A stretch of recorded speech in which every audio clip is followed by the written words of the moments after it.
Welcome to Lockdown Lifelines. We're together. We're the two hosts. How's this going to work? I don't know how it's going to work. It's going to explode and there's going to be a space-time continuum and this could be the end of the world as we know it.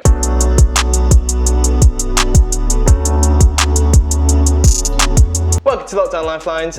This week we're talking about why do we share our faith? A good question. It's a great question. You might have noticed that me and Andy, this is pretty much what we do all the time, is that we go around and we tell people about our faith and why we believe in Jesus, why we believe in God, and why we put our faith and trust in Him. And you might be sitting there wondering, why do you do that? Like, well, what's the point in it? What are you guys getting out of it? And so, Andy Wells, why do you tell people about your faith? Someone who I know also tells people about their faith all the time, and they explained it to me as this: if they found the cure for cancer or diabetes or any kind of lifelong illness, and if they kept that to themselves, they would be incredibly selfish and incredibly evil to do so. Yeah. So if we as Christians have the source of life, we have the source of purpose, we have a reason to live, and we have essentially the cure to the human problem, which is, as Christians, we call it sin.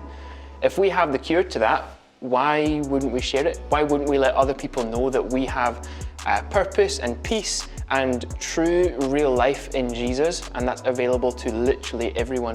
Yeah, that's really cool. I think it's like, we have like the key to life, not us because it's anything to do with us, but it's like actually we found the key to life, which is Jesus. And like, why wouldn't we tell people about that? It's like, we've got a piece of good news, you're going to tell people about it. For example, England won the World Cup back in 1966 and you don't shut up about it. And you never have. Yeah, and we never will until we win again. Yeah, exactly. And then it'll just be an endless... I mean, at least we have won the World Cup. Scotland did better. Yeah, Scotland, if you're listening, it's time to step up. This is our year, we're in the Euros, it's coming home. There's this really famous Bible verse in Matthew 28, which is called the Great Commission. And it's Jesus just before he goes back into heaven. He's raised back from the dead. Just before he goes back to heaven, he basically says to his disciples and a bunch of other people, like, now it's time for you to go out and tell other people about me. Like, tell people about me, heal the sick, all that kind of stuff. Just spread my news, like, to the rest of the world. Tell people about this piece of good news that you have received. And so for us as Christians, that's like, we need to go out and tell people about this transforming thing that's happened in our lives, because like, Jesus has changed our lives, right? Yeah. Like, we went from lives, I can say for both of us, we went from lives of living for ourselves and just wanting to do things our way, to actually not living life for ourselves and living life for God, who we believe is the creator of the universe. And like we were saying earlier, like, we have this piece of good news of life, of like, even when we die, not dying, not death forever, but actually getting to go and spend eternity with God in heaven. That's such an amazing piece of good news. Not only that when we die, but as we live now. The Bible says that putting our faith and trust in Jesus, we get to live life to the full, life to the max. Doesn't mean it's always easy. Doesn't mean that everything goes the way we want it to, but it means we get to be in a relationship with the creator of the universe. So, Andy, what is like your top tip for anyone who's like, yeah, I'm a Christian and I wanna tell people about what I believe and why I believe in it? What would be your tip for them? First tip, read the book of James. Now that's a confusing thing to start with, but here's why.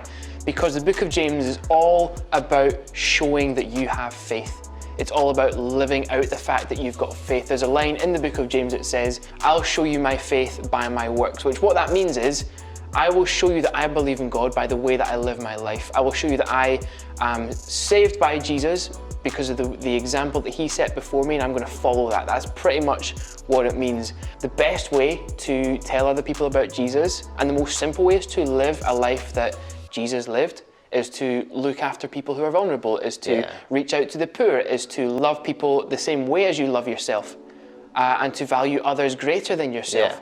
It's about living that life, because that's not what the world does. The world looks at itself and says, I'm the most important, look at me. But Jesus didn't do that. So live your life the way Jesus says is best.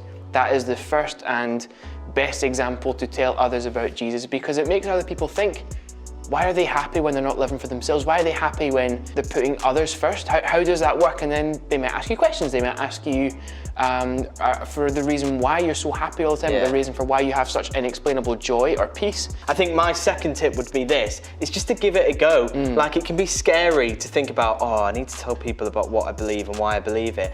I would just say, give it a go. I think one of the most powerful things that we have is our testimony, and that just means our story. What has God done in our lives? Because, yeah, if you're in a relationship with Jesus, He's changed your life. What is there better than that to share with other people? And yeah, just tell people, like, do you mind if I just tell you about what God has done in my life? And you can do that, and that's just a powerful thing of what God has done in your own life. So yeah, just give it a go. Tell people about what God has done in your life. And that is just kind of a first way of kind of sharing what you believe, isn't it? Yeah. There's a Bible verse in 1 Peter 3 verse 15 says, but in your hearts revere Christ as Lord. Always be prepared to give an answer to everyone who asks you to give the reason for the hope that you have, but do this with gentleness and respect. That is just saying, have an answer for that hope in you. Yeah. Like, if Jesus has changed who you are as a person, it will affect, like Andy was saying, it will affect the way that you live your life, how kind you are to people, how you help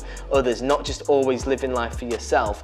But two, if you have that hope, people want to know why you have it, what's different about you. So it's about going away, maybe in your own time, and thinking, cool, if someone asks me about why I believe what I believe, what do I say? And I think a great place to start is your testimony. I think the biggest thing we can say out of this is, one, we share our faith because we have a piece of good news about what God has done in our lives. Two, just if you're scared about telling people about what you believe, just give it a go.